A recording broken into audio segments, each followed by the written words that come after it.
La jeunesse. Cette promesse éclatante de l'avenir des nations. Le système éducatif. Cette courroie de transmission des savoirs, des connaissances et des compétences. La révolution numérique. Ce nouvel ordre qui caractérise et structure les organisations et les sociétés. Le Sénégal est bien englouti dans ces défis et a l'impérieux devoir d'en faire une opportunité pour les jeunes générations actuelles et les générations futures. Gaindé 2000 est de ces entreprises qui misent sur le tout numérique. Fondé en 2002 par les douanes sénégalaises pour mettre en œuvre les guichets uniques du commerce extérieur du Sénégal, il s'agit aujourd'hui d'une entreprise de plus de 140 employés qui rayonne par son expertise et ses solutions dans les différentes régions du monde. Pionnier de la dématérialisation en Afrique, il est un acteur reconnu et primé à travers le monde pour son action et ses contributions intellectuelles en faveur de la facilitation électronique des processus administratifs. Gaindé 2000 a pour l'essentiel inventé ses métiers et ses process, car sa vocation de pionnier ne lui a pas offert le privilège de copier de bonnes pratiques. Aussi, le marché de l'enseignement supérieur ne produisait pas des sortants immédiatement opérationnels. C'est cette histoire qui a suscité la volonté de Gaindé 2000 de structurer sa RSE pour accompagner les jeunes finissants en les transformant en de vrais entrepreneurs de l'économie numérique. Lorsqu'il s'agit de mettre en place la RSE de Gaindé 2000, c'est naturellement que notre choix a porté sur le périmètre de la jeunesse. Pourquoi ? D'abord, Gaindé 2000 est une entreprise qui a largement misé sur la jeunesse. La plupart de nos employés, pour ne pas dire plus de 80%, ont connu leur premier emploi dans notre entreprise. Et donc, nous avons eu l'occasion de les accompagner dans le renforcement de leurs capacités professionnelles. Et cela, nous nous sommes dit que le numérique étant le socle de l'avenir économique de notre pays, nous devions, en tant qu'entreprise active dans le secteur du numérique, avoir une action pour pousser les jeunes à s'investir dans l'entrepreneuriat et dans le numérique. Donc nous avons décidé de pouvoir soutenir des initiatives de jeunes finissants dans les universités, notamment dans les filières liées au numérique, et de mettre en place un processus d'incubation. Ce n'est pas une incubation détachée, c'est une incubation impliquée. Ça veut dire que pendant une année, ces jeunes vont avoir l'occasion non seulement de collaborer avec nous, puisque nous avons des besoins de collaboration sur le plan technique, mais ils auront également l'occasion de faire l'approche du marché et donc de pouvoir se confronter à la réalité économique de l'entrepreneuriat. Chaque challenge arrive avec son lot de surprises et de très bonnes surprises. Le sujet de cette année, la blockchain dans l'administration électronique, s'avérait quand même assez ardu et nous avions quelques craintes que certaines équipes allaient nous lâcher en cours de route. Mais au contraire, les étudiants se sont mobilisés. Ils ont travaillé d'arrache-pied et nous ont proposé des projets innovants et qui vont au-delà même de ce qu'on pouvait espérer, autant dans le domaine qu'ils ont choisi que le traitement qu'ils en ont fait. C'est qu'au-delà de leurs examens, ils se sont encore plus mobilisés pour carburer à des 2, 3 ou 4 heures de sommeil par nuit pour les dernières semaines. Et le résultat est assez éloquent. Vous allez le voir avec ces résultats de finale. Les sujets et le traitement est assez exceptionnel. G-Lab pour dire Gaindé Innovation Lab, qui est l'incubateur de l'entreprise Gaindé 2000.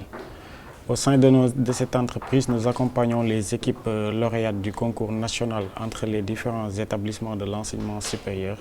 Et dessus, à travers cet accompagnement, nous mettons à leur disposition un local bien équipé, disposant de toutes les commodités nécessaires dont ils auront besoin durant la période d'incubation qui est d'1 an. Mais également, il y a un plan de formation, il y a la mise à disposition de contrats de sous-traitance de la part de Gaindé 2000 sur certains marchés ou appels d'offres. Également, dans cet accompagnement, il y a un suivi régulier que nous faisons chaque semaine, qu'on a l'habitude d'appeler les points hebdo, avec chacune des entreprises pour suivre l'évolution en fait de leur entreprise. La première expérimentation a démarré en 2015. Saint-Louis et l'ESP sont les finalistes après une âpre compétition. Cette année, Gaindé avait la volonté d'associer dans son incubateur une école d'ingénieurs et une école de commerce pour combiner l'approche du marché et l'approche technologique. L'expérience ne s'est pas avérée tout à fait concluante.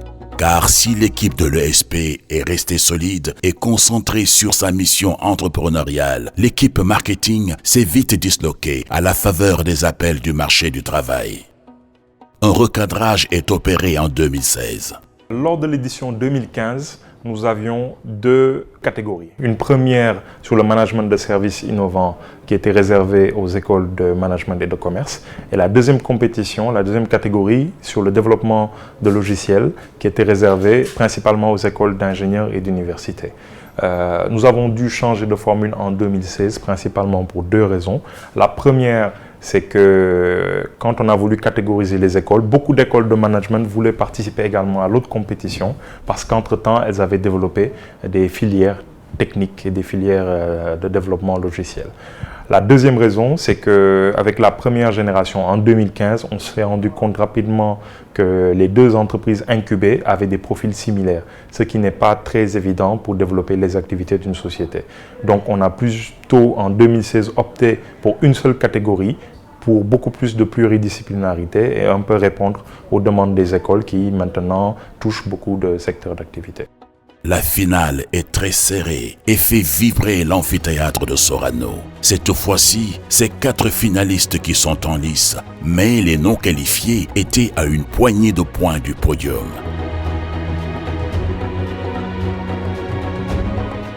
Cette deuxième vague d'incubation a été plus productive pour les jeunes pousses comme pour Gaindé 2000. Gaindé 2000 a mis à notre disposition un local, ce qui manque aujourd'hui à beaucoup de PME ici à Dakar. Et ils nous ont accompagnés stratégiquement, techniquement parlant et je peux même dire côté moral. Dans le sens où parfois il y a certaines situations qui ont été tellement dures. Il y a certains membres de l'équipe qui ont quitté puisque l'entrepreneuriat n'est pas chose facile. Et ils ont su nous accompagner et nous booster à aller de l'avant. Ils ont mis à notre disposition des contrats de sous-traitance qui nous ont permis aujourd'hui de financer notre premier dispositif de notre produit phare qui s'appelle Nagao. Donc je peux dire en somme que le bilan n'est que positif à notre niveau. Et nous les remercions et incitons aussi les autres entreprises à faire pareil pour les PME. Après un an d'incubation, nous tirons un bilan assez positif de notre incubation au GILAB. Effectivement, nous avons bénéficié d'un accompagnement de la part des experts de Gaindé. Alors pour tout ce dont on avait besoin, ils étaient là, aussi bien sur le plan managérial, sur le plan technique, sur le plan financier que sur le plan juridique. À chaque fois qu'on avait des problèmes et qu'on les soumettait, ils étaient prêts à résoudre ce problème-là. C'est pas facile pour une start-up d'émerger, c'est pas facile pour une start-up du tic au tac de grandir comme ça. Ils nous ont aidés à faire des formations dans la technique financière, aussi dans la gestion administrative. Donc il y a aussi un appui dans le cadre du marketing et du service commercial, ce qui nous a permis aujourd'hui d'appréhender des entreprises et des particuliers pour leur proposer nos services. Nous tirons un bilan vraiment positif de notre séjour ici au GILAB. L'aventure se poursuit cette année. L'esprit de la démarche de Gaindé, c'est de rallier toutes les entreprises qui s'activent dans l'incubation numérique afin de constituer un réseau national, afin de créer des synergies, de mutualiser les efforts et de favoriser des échanges de bonnes pratiques. Cette construction, si elle aboutit, peut redéfinir et renforcer l'ambition numérique du Sénégal. Les innovations technologiques qui s'enchaînent à une vitesse effrénée laissent émerger tous les jours de nouvelles façons de vivre et de s'enrichir. L'Afrique reste un continent de paradoxes, combinant à la fois de belles réussites et observant des retards inexplicables tant le contexte lui est favorable. En effet, à l'heure où les technologies sont accessibles, les compétences disponibles et la connectivité est de plus en plus élargie, notre continent aurait pu être un champion de l'économie digitale. il nous a sans doute manqué un peu d'audace et de vision sur l'intérêt de ce secteur à la fin des années 90.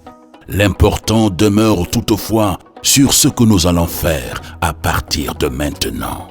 L'État reste le principal acteur de la transformation numérique. Par sa détermination et son autorité, il a la capacité d'entraîner tous les acteurs socio-économiques du Sénégal à agir de façon numérique. En se transformant, l'État oblige toutes ses parties prenantes à le suivre, car aucun citoyen et aucune entreprise ne peut se passer de l'État. Cette jeunesse est notre espoir et nous sommes sa promesse. Cette révolution numérique est la nôtre. Nous la pouvons et nous la voulons. Il ne s'agit plus d'un devoir, mais d'un impératif. Tous ensemble, secteur privé, État, système éducatif, opérateurs technologiques, acteurs du numérique, armés de patriotisme et nourris de confiance les uns envers les autres, nous imprimerons dans l'histoire de notre jeune nation la marque indélébile de son tournant numérique et donc de son rayonnement et de sa prospérité.